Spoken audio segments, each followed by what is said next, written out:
రాష్ట్ర విభజన అంశంలో అత్యంత కీలకమైనదిగా భావిస్తున్న ఆర్టికల్ 371-D పై ఇరు ప్రాంతాల నేతలు ప్రజల్లో భిన్నాభిప్రాయాలు ఆందోళనలు వ్యక్తమవుతున్నాయి. కేంద్రం మాత్రం ఈ విషయాన్ని చాలా తేలిగ్గా తీసుకున్నట్లు కనిపిస్తోంది.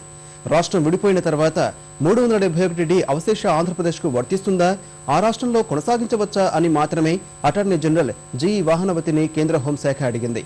విభజన తర్వాత 371Dని ఆంధ్రప్రదేశ్కు వర్తింపజేయలేమని వాహనవతి హోంశాఖకు అభిప్రాయం చెప్పారు. ఇదే సమయంలో ప్రముఖ న్యాయవాదులు విభజన తర్వాత ఆ రాష్ట్రానికి సంబంధించిన రాజ్యాంగపరమైన నిబంధనలన్నీ రద్దయినట్లేనని చెబుతున్నారు. ఫలితంగా ఆంధ్రప్రదేశ్ మొత్తానికి సంబంధించిన 371D విభజన తర్వాత పూర్తిగా రద్దవుతుందని, ఈ విషయాన్ని రాష్ట్ర పునర్వ్యవస్థీకరణ బిల్లులో కేంద్రం ప్రస్తావించవచ్చని తెలిపారు. ఎప్పుడైతే లేకుండా పోతుందో కాన్స్టిట్యూషన్ లో దాని జవాలు మనకు ఆంధ్ర స్టేట్ ఒకటి, తెలంగాణ స్టేట్ రెండు ఆవిర్భవుతాయో వాటి పుట్టుకతోటి ఆంధ్రప్రదేశ్ స్టేట్ ఉండదుగా. ఆ ఆంధ్రప్రదేశ్ స్టేట్ అయినప్పుడు దానికి సంబంధించిన ప్రొవిజన్స్ వాటిని తీసేయడం ఒకటి, తీయకుండా ఒకటి, గుడ్డి కన్ను మూసినా ఒకటి, తెలిసినా ఒకటి, నిరుపయోగం అయిపోతుంది. ఆర్టికల్ 371 దానికి వేరే రాజ్యాంగ సవరణ అక్కర్లేదు. 371 రెండు రాష్ట్రాల్లో ఉండాలి అనుకున్నప్పుడు ఏమైనా చేయాల్సి దానికి మనం వేరే చేసుకోవాలి.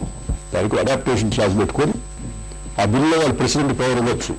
ఆర్టికల్ 371ని సరిచేస్తారని అన్వయించుకోవాలి. ప్రతి రెండు స్టేట్స్ కూడా అప్లై అయ్యేటట్టుగా వేరువేరుగా అన్వయించుకుంటే అడాప్టేషన్ చేసుకోవచ్చు దానికి.